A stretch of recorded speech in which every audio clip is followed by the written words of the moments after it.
My name is Andrew M. Stroth, civil rights attorney, managing director of Action Injury Law Group, which is a Chicago-based national civil rights law firm. Joined here today with my co-counsel partner, Stephen Hart of Hart, McLaughlin, and Eldridge, and my other co-counsel partner, Sheila Betty, from the Community Justice Civil Rights Clinic and Northwestern University School of Law. We also have the family of Dexter Reed, Mom Nicole, Father Dexter Sr., Sister Portia, and Brother Julius, and Uncle Roosevelt. Earlier this morning, the family of Dexter Reed filed an 81-page, 17-count federal civil rights lawsuit against the city of Chicago and the officers who unjustifiably stopped, seized, and shot and killed Dexter Reed. Let's just talk about some numbers. The city of Chicago is only 6% compliant with the federal consent decree. 6% compliant. The DOJ, years ago, 2017, did a report on the Chicago Police Department. This report resulted in the consent decree. And now, years later, millions of taxpayer dollars later, the city has not complied. The consent decree is 236 pages. What started on March 21st as a pretextual, unreasonable, and unconstitutional stop resulted in 96 shots in 41 seconds. Not one time did the officers announce they were police officers. And these were officers plainclothes and in an unmarked vehicle, 5 of them. Let's talk about what we now know about these tactical officers that have been investigated 41 times since 2019. These same tactical officers investigated for wrongdoing on the streets of Chicago, terrorizing black and brown individuals. That's right. 41. Let's talk about some names in the city of Chicago. Let's talk about John Burge and what he did to black people in Chicago. Let's talk about Ronald Watts.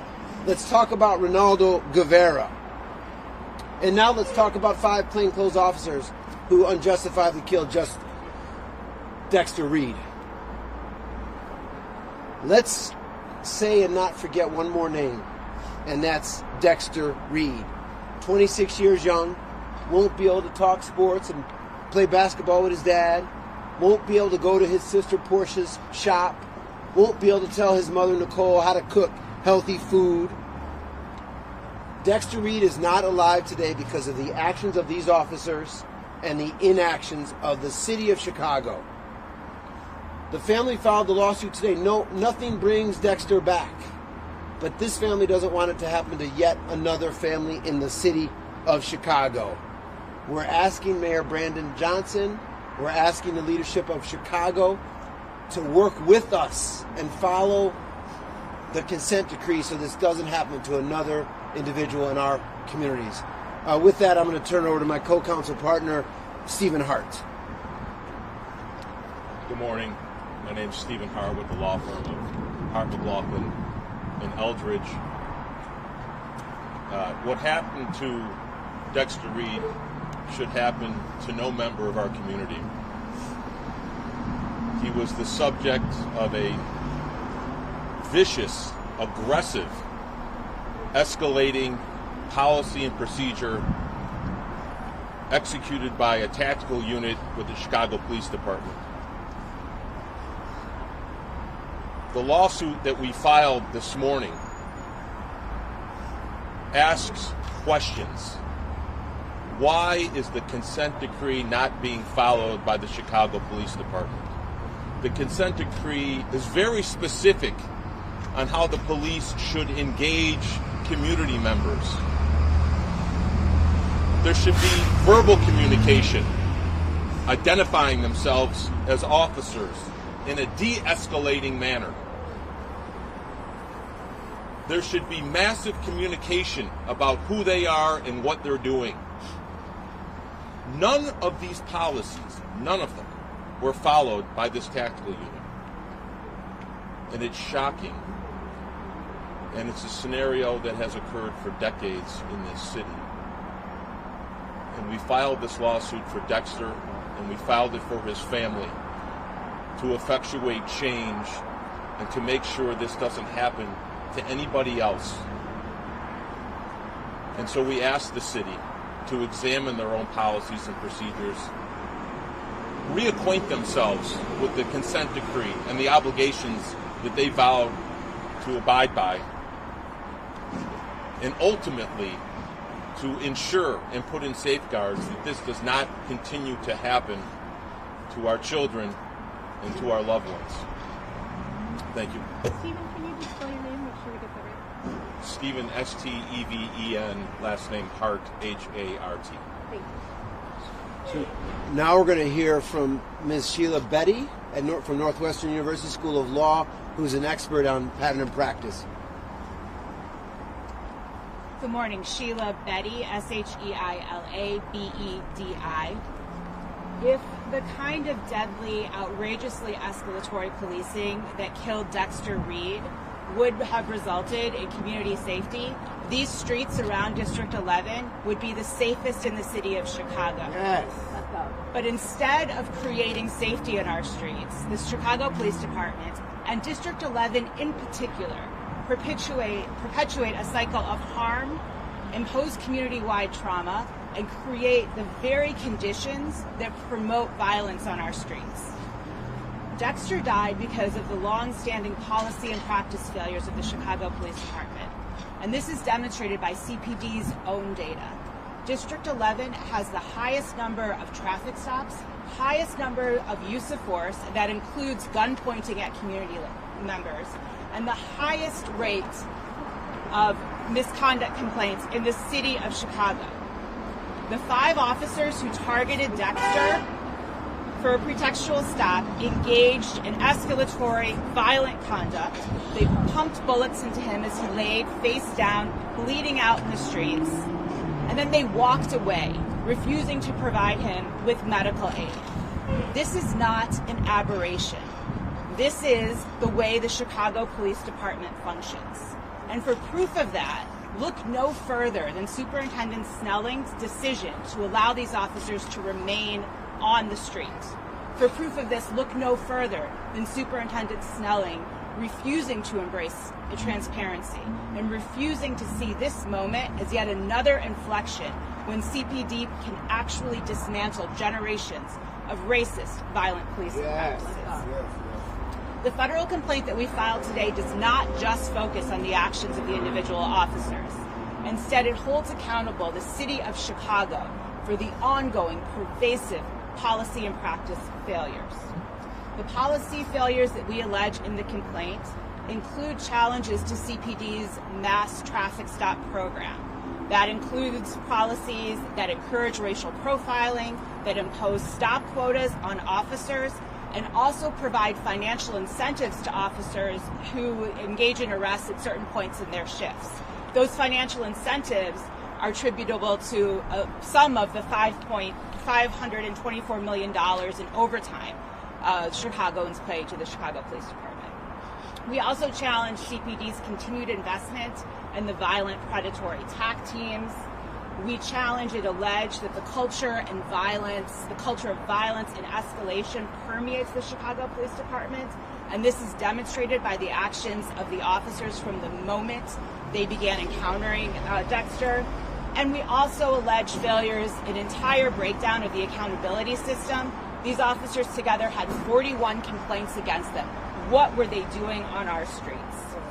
We also allege the wholesale failure of the Chicago Police Department to comply with the most operative foundational components of the consent decree.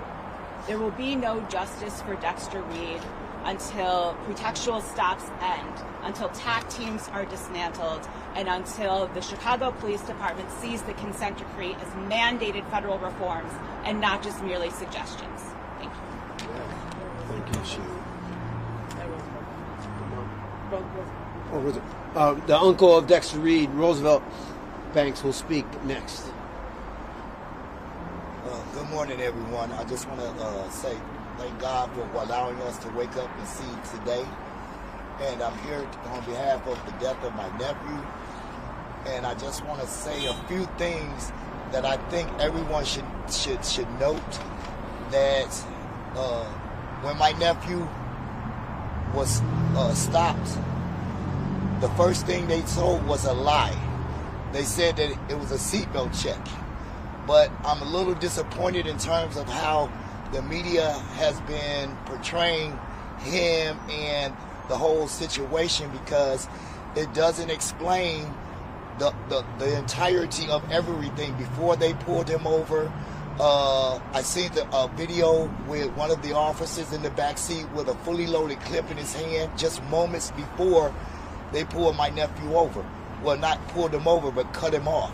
And so if the media here today can just get some kind of videos out to the public and to the masses so that they can actually see that he was going down the street minding his business, and then at one point the officers just turned down the street and blocked him off.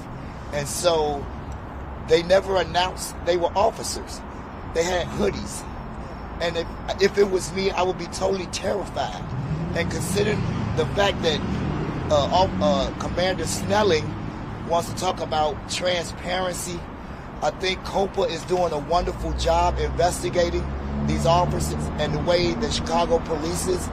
And so that in the case of this ever happening to someone else, I just want to say that we need to be clear as to what information is being shown, because the complete information by the media is not being portrayed.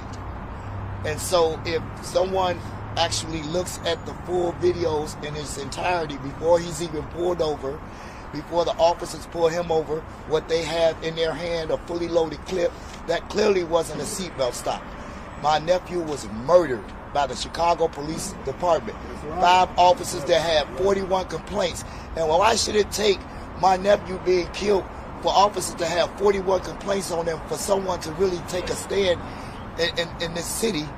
You know, and I just think that a federal investigation should be conducted as well. And so moving forward, I just want to get justice for my nephew and my family. Sir, can you spell your first and last name for us? Roosevelt, Roosevelt, Banks, Banks the third. One more time with your first name. Roosevelt, Roosevelt. Banks, Banks the third. Next, we're going to hear from Portia, Porscha Banks, Dexter Reed's sister. Hi, good morning. My name is Portia Banks. I'm Dexter Reed, only oldest sister. Fuck you. Today makes 34 to 35 days that Dexter has been killed by the police. The police officers have still not been arrested yet. I'm not sure if they are back on the streets. They are. I believe that they are back on the street. They should be arrested. Me and my family, all we want is justice. All we want is for this situation to be brought to light, be a change. Dexter just wanted to be heard, and if I'm the one that has to be the person for it to happen, then I don't have a problem with being here every day, every week, every month until justice is served for my brother. Dexter wasn't in no street gang. He wasn't out here looking for trouble or anything or making any trouble. What happened to Dexter is unacceptable, and I hope that these officers are held accountable for their actions. They need to be taken off the streets, locked up, and they should not be on the streets as a tactical team scaring anyone else. No one should ever be shot at over 96 times, murdered by Chicago police, someone that should be protecting us. We have our kids in the family, they're scared of the police, people scared to pull over. We have schools teaching this accident, showing us what's going on. It's terrible. If nothing is done to this tactical team, this will not be the first, second, or last time a young man, a black man, will be shot and killed. Tactical teams should not be able to box cars in and do local jump outs like it's a robbery. It's scary and everyone else is scared of it. It seems as if it's slavery still going on the way we are done here in the streets. My brother was a sweetheart and a dad to me. He was always told me how pretty I am and how to stand on business like our grandmother would want us to. Dexter was a loving son, brother, nephew, and uncle. He had such a beautiful soul, and he will be missed by everyone.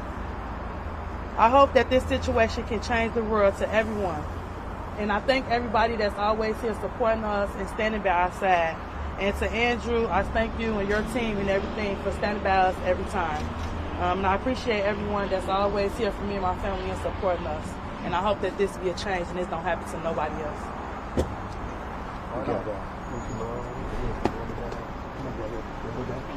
Dexter Reed Jr. First of all, I want to thank Andrew Stroud and the staff for being with us, and I want to thank the rest of the family for being with us. It's kind of hard for me right now because I lost my oldest son, and I just talked to him 5 minutes before he passed. And I want those police held accountable. And the Electric District, they always been notorious for messing with the community ever since the 90s, And like I told Mayor Johnson, they need police reform. They have these young people on the streets with 2 years experience. And the guy that shot my son was 23. That's too young, And we just need to do better. They need to do better, definitely. And another thing I want to say is my son, he was a good kid. He liked sports. We talked basketball games all the time. He always telling his mom what good food to eat and stuff like that. And I'm going to miss him. Just unfortunately, at the wrong place, wrong time. And I'm at a loss of words. I'm hurt right now. And I'm just asking everybody to pray for my family so we can get through this matter. And my son, he didn't deserve none of that, They shot him down like he was an animal. They shot him 3 times back after he laid down. That's overkill. It's definitely overkill, And we just need to do better. And I just hope justice is served for us and our family, and those police held accountable. And that's all I got to say. If he had not been stopped, we would be still having my nephew. So it's going to be Nicole Banks, the mother of Dexter Reed. Good afternoon, everybody. I just want to say, may my son rest in peace. I can't wait till this is really over. I looked at the video. I have not been asleep. I looked at it over and over and over.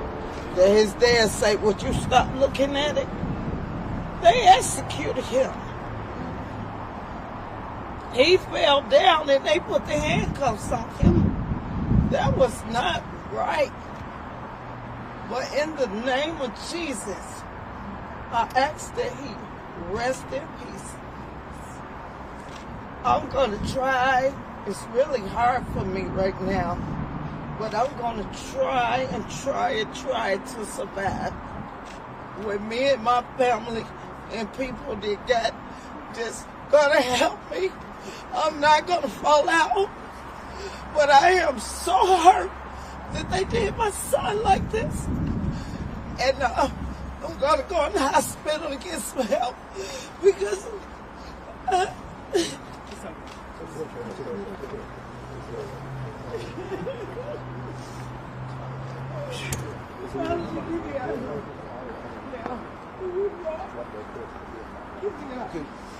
Again, because this suit is all about the pattern, practice, and change, we're going to have a few other speakers.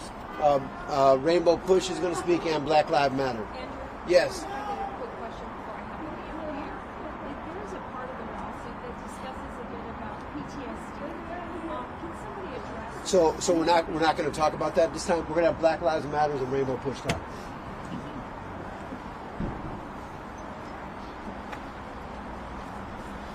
Good morning, everyone. I'm Troy Gaston, Troygaston, and I'm an organizer with Black Lives Matter here in Chicago. But I am a lifelong resident here in the city of Chicago, where I'm a PhD student at the University of Chicago in Illinois. The heinous killing of Dexter Reed continues to perpetuate the distrust within Black and brown communities. We are not safe here. The senseless killing of Dexter Reed does not make anyone in this community safe. And that's what we need to be looking at. Dexter Reed death is no isolated incident. It's not going to be the last death if we don't listen to the people who's coming out here telling you guys that we have to end these tactical units. We have to end the way the Chicago Police Department address Black and brown communities. Hear our calling. Hear this family. Hear our communities. Thank you. Now we're going to have Women of Faith. Hi. Hi, my name is Carolyn Ruff, Black Lives Matter, Women of Faith. I'm here to stand in solidarity with this family, the Reed family and the Banks family, to let the mayor know, Kim Fox, the superintendent, know that this was an executional murder. And we demand that these 5 people, cops, be terminated. We are going to support this family until the end. We demand an indictment from Kim Fox of these policemen that murdered, executed, and slaughtered Dexter Reed Jr. This is all I have to say. My heart is heavy this morning, and we demand justice for this family. I don't care how much money the city is going to give this family, which doesn't make sense because they're constantly killing our young people, our children. There was a time that our children used to look up to the police. Now they are afraid of the police, and that ain't right. So we demand justice for Dexter Jr. Thank you. Can you spell your name, Ms. Ruff? Okay. Carolyn,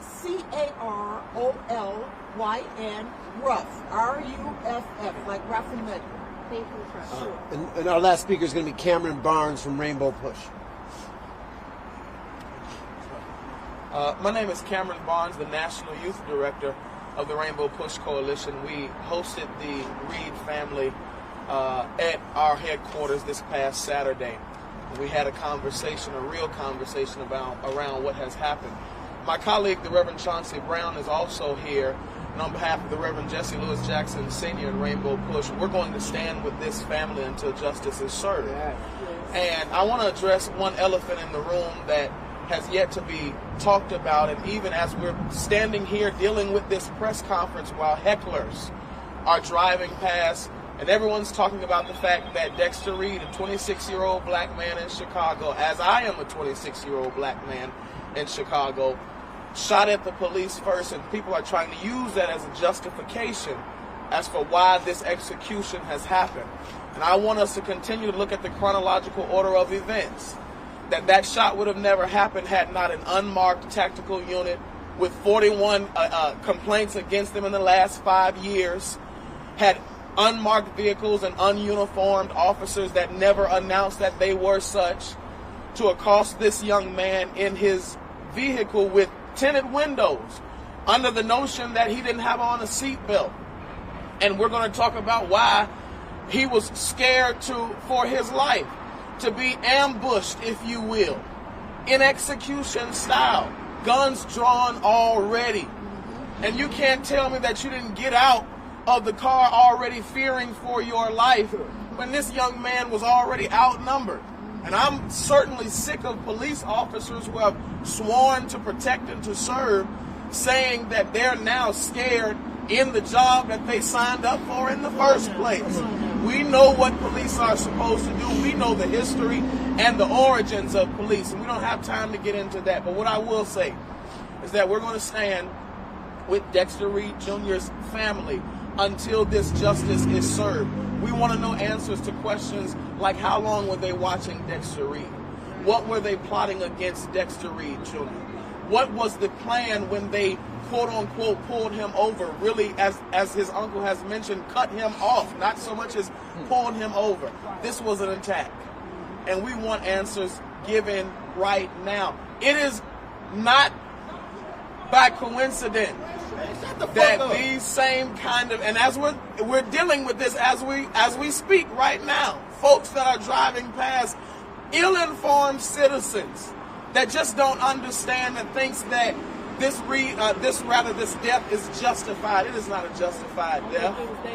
It was not, and as Portia mentioned, only if it was their son, if it was your nephew, if it was your grandson, your brother, how then would you feel with them being ambushed?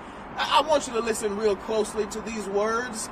I thank God for this law firm, this team, this legal team that is doing the work that they should do. We're going to stand behind them as we pursue justice for this case and any other case of the like. We thank God for this family. We're praying for this family. And I want people that are listening to be praying for this family, because but for the change that we seek, it may be you or I next. So our next steps are clear. We are asking for a seat at the table with Mayor Brandon Johnson. We are asking for a seat at the table with Superintendent Larry Snelling. We are asking for a seat at the table with Corporation Counsel Mary Richardson. As this family has said, as the activists and advocates have said, Dexter Reed is not with us today because of the actions of these officers and the inactions of the city. We're not taking questions. Thank you very much for being here today.